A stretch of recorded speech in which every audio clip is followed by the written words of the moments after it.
our first objective is to get tokens into our economy so that we can engage your avatars and NFTs into a web-based Web3 game format that's going to allow you to battle your zombies for more tokens.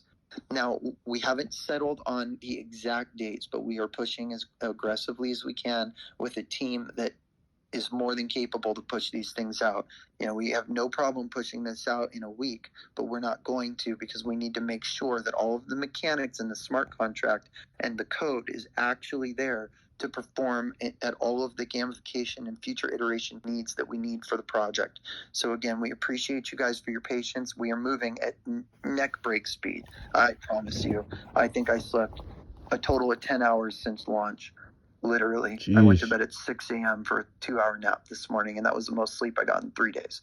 So yes, we're here. We're not in Discord. We're out doing major brand deals. We're out working with major media publications and cementing our go-to-market strategy. And we're developing in a very significant way our tokenomics plan, and then ultimately the technology that's going to allow you guys to leverage these NFTs to continue to increase your value in the project.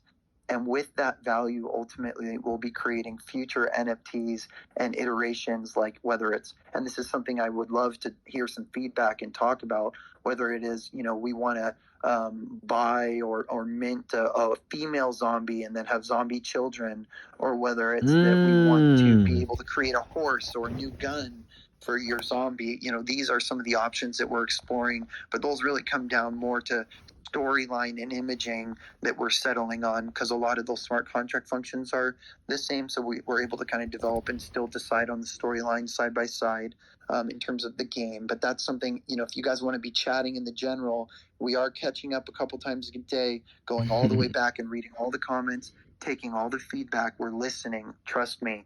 We're definitely listening and looking for feedback, because ultimately the goal is not to run this for anybody. We've made it very clear in our roadmap. The end game is a DAO. We want to be a decentralized, autonomous organization that puts the power of governance and ultimately all of the benefit of the organization back into the organization in the form of NFT holders and wallet holders proportionally. So that is where we're going. We believe that if you look at other projects like Squid DAO or Monkey DAO or the Kong, project, and other projects that have successfully done this, you're seeing ETH floors that all of us would be very, very excited with. And many of those projects have not even reached the actual technology goals. They've just released the roadmap towards where we're going. And we believe we have a chance to actually beat them to market, because our development team is that good. So that's an overview of our roadmap. Very happy to take questions. Why don't we ping up somebody else?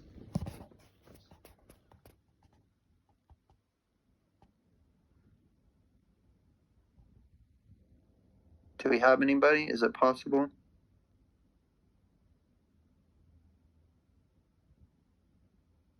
Okay, well, please do. Okay, who do we have? What's going on? Okay, I will ask in general who wants to speak, and I will just unmute them, because if I let everybody unmute the server, it's gonna be just huge misunderstandings. So one by one, I think it's good. So if you want to speak, tag me in general. Tag Moxus in general. I will unmute you. Okay. I think that's fair.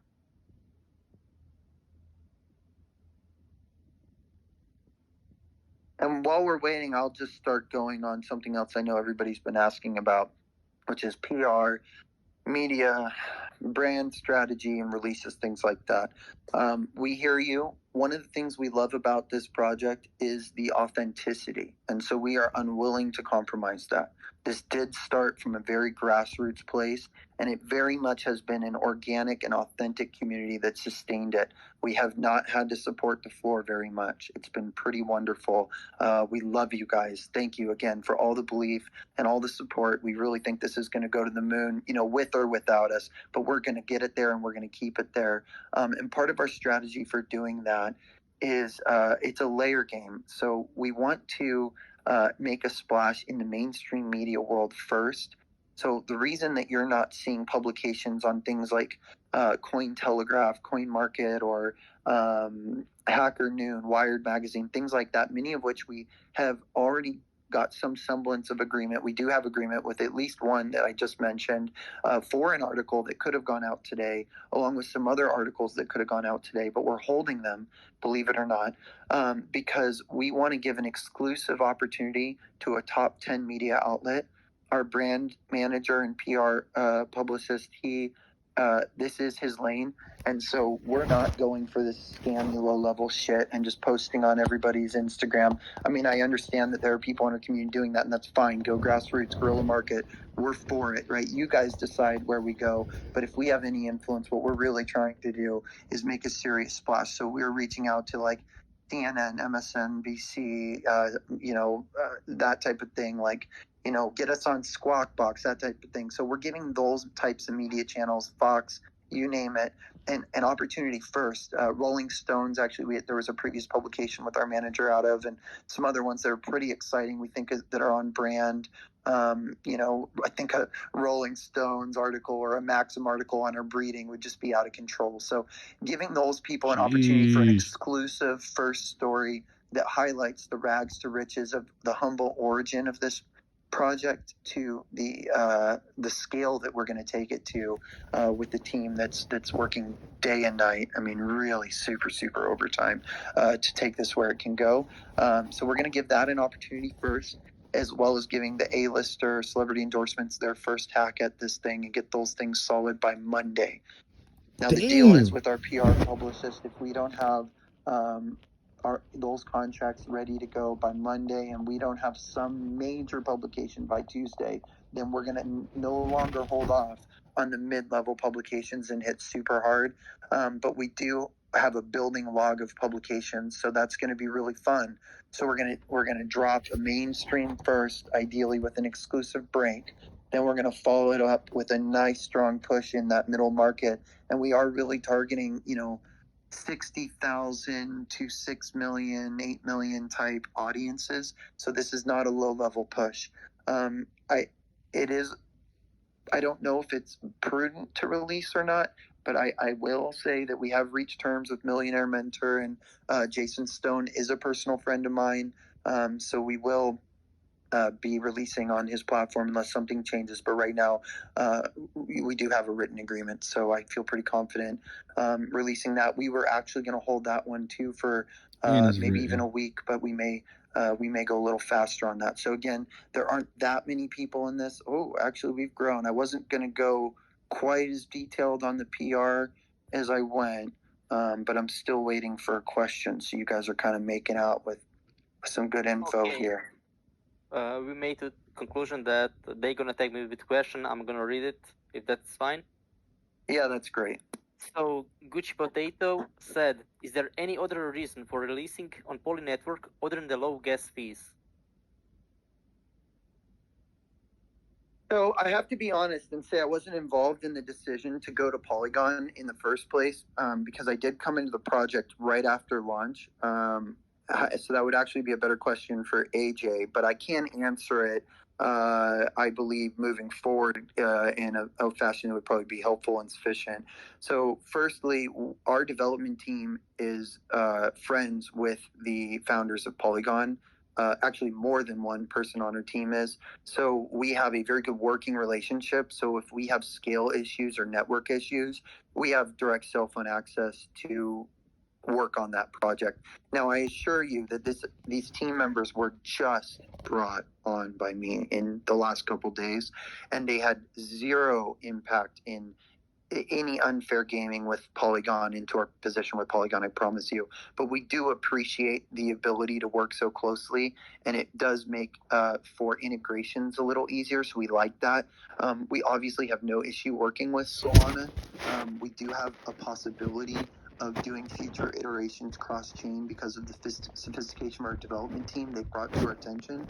However, right now we feel pretty comfortable on the Polygon network. We do think that the ability to transfer on the Polygon network at a very low fee is an incredible value. we understand that it doesn't necessarily work that way right now for everybody because of bridging and the gas costs that may be incurred. Still the gas costs in bridging are typically a lot less, but you may have gas costs in wrapping, depending on how you access your Matic and how you actually are able to integrate and operate on the Polygon network. But it does definitely give you the opportunity, if you have the technical ability, to operate at a much lower gas cost. And then, so in the future, if when we get to a point where we have NFT galleries in the Polygon network, how convenient would it be if I wanted to switch my NFT wallets? Ask yourself this question: how much money would it cost you to transfer your entire, NFT holdings to another wallet because you wanted to do something? It's very significant in gas fees. And once we have a real fully operable gallery of Polygon projects that we can operate on, and we can do these transfers on the Polygon network, we're going to have really made this a more scalable project. So I think that in the near term, it was a risk, because at the time, one of my considerations, one of the only negatives that would have kept me from entering the project, was the fact that we don't have a 100 ETH floor project in Polygon yet, right? I mean, we're the first one. Hello. Come on, you guys.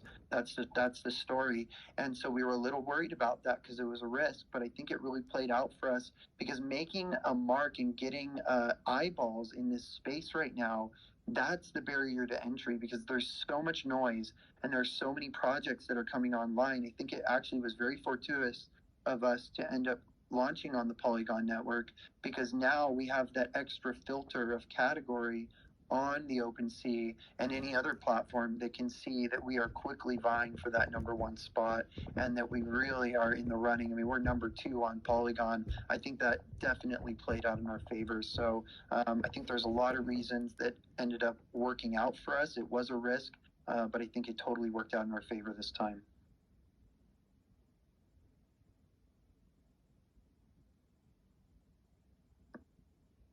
Next question. And I like this. Just you can DM me your question, or you can DM whoever has the ability to talk. I don't know how that person is able to talk.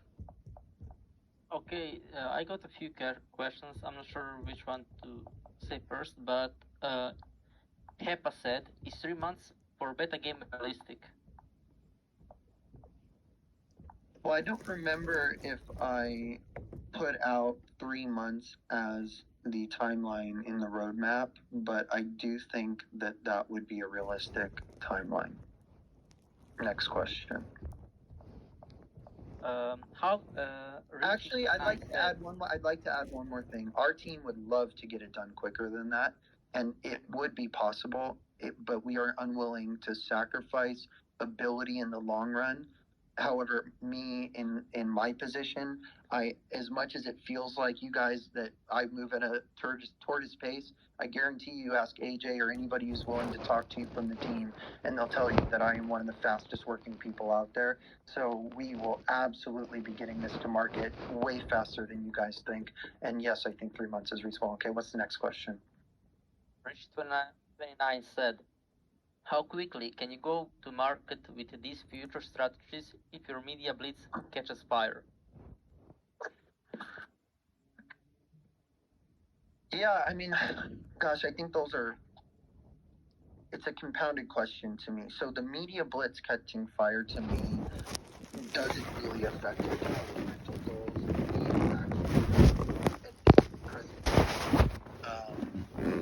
We necessarily need more budget for our developmental goals.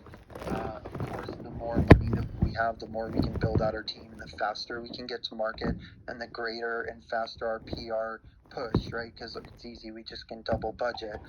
But right now we actually are okay on our budget to get done at a roadmap level. There is the grand future. Of course, we all love it to enter into the metaverse and have some dynamic game, but to get to that level, our development team, fully capable, has definitely built that type of engines and teams in the past. But we understand not only the development costs and timeline, but the run rate on that type of a gamification model. So before we get anywhere near that, we need to feel pretty secure in the run rate in the ongoing budget to maintain that type of a server service and grow that type of a game. So that's why we're going to start more in that battle royale style model. And it could be something as simple as a DApp, or it could be something that's more complex in the web metaverse. That's not something I'm able or willing to get into the details on. Maybe in future AMAs I'm able to get our actual dev team to get a little more specific in terms of that. But I just want to give you guys a kind of an idea of what that might look like. So I don't know if I answered that entirely. I think that they work together. The more blitz that we have in PR, the more revenue we have, obviously the faster we can develop. But right now, I don't think our developmental goals are in threat by either budget or team. We have both budget and team, so kind of non-issue. So next question. Okay, I know this is not your part, but a lot of same questions. When we are getting blue mark check on Polygon, on OpenSeas? Yeah, guys, that's a question for OpenSeas. Please stop asking and spamming it. I want to know just like you do. If you want to know what you can do to help, I get that's a great question. Obviously, the requirements we all have heard, it's that 100 ETH mark, which we've hit.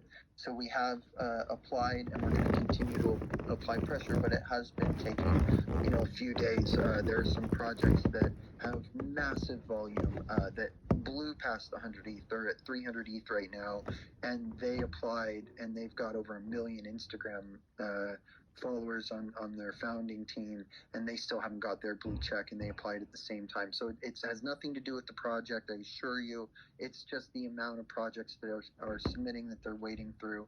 So hopefully any day, but that is totally outside of our hands. What can you do? I would say social media. Because we're so organic and grassroots, it's like our social medias are pretty low in terms of following. And I do know that OpenSea considers that. You guys are doing a great job in terms of activity and things like that. But the more that we can continue to tag people and bring people organically into the network on our social media platforms like Instagram, that would be really super helpful, because I know we're a little short on those numbers, which I believe if we drop on, say, Millionaire Mentor and Jason Stone, that would remedy itself fairly quickly. But things you guys can do organically in the meantime would be helpful. So that's my answer.